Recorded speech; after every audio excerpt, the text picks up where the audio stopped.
Halo, assalamualaikum warahmatullahi wabarakatuh. Nama saya Miftahul Rizkia Putri. Di sini saya akan menjelaskan tentang mempelajari teks eksplanasi. Yang pertama, kita belajar tentang pengertian dulu ya.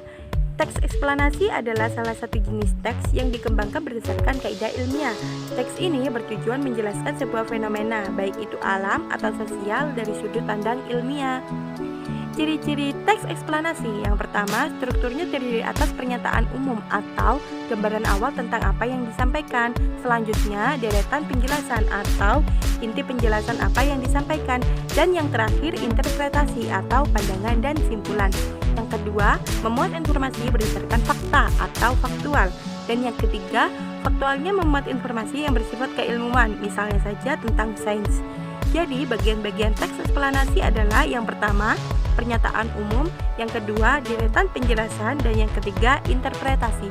Selanjutnya, menyajikan hasil teks eksplanasi. Perhatikan contoh di bawah ini ya.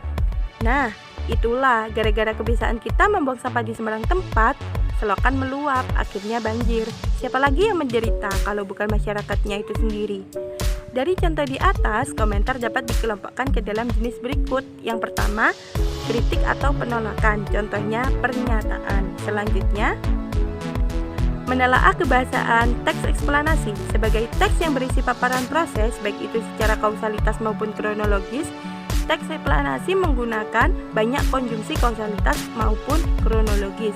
Yang pertama, konjungsi kausalitas, antara lain sebab, karena, oleh sebab itu, oleh karena itu, dan sehingga. Yang kedua, konjungsi kronologis, hubungan waktu, seperti kemudian, lalu, setelah itu, pada akhirnya.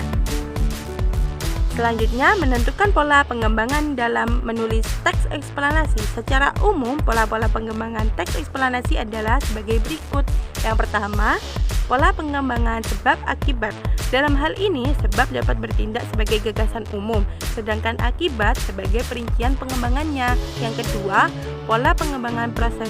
Untuk menyusun sebuah proses, langkah-langkahnya sebagai berikut. Yang A, mengetahui perincian-perincian secara menyeluruh.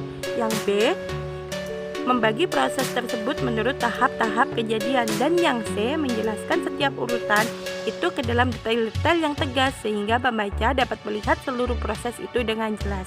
Selanjutnya, menulis teks eksplanasi berdasarkan struktur dan kebahasaan.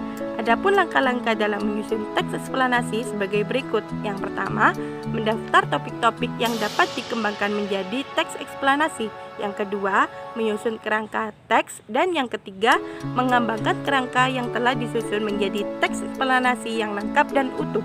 Dan yang terakhir, menyunting teks eksplanasi. Sekian dari saya, kurang lebihnya mohon maaf. Wassalamualaikum warahmatullahi wabarakatuh.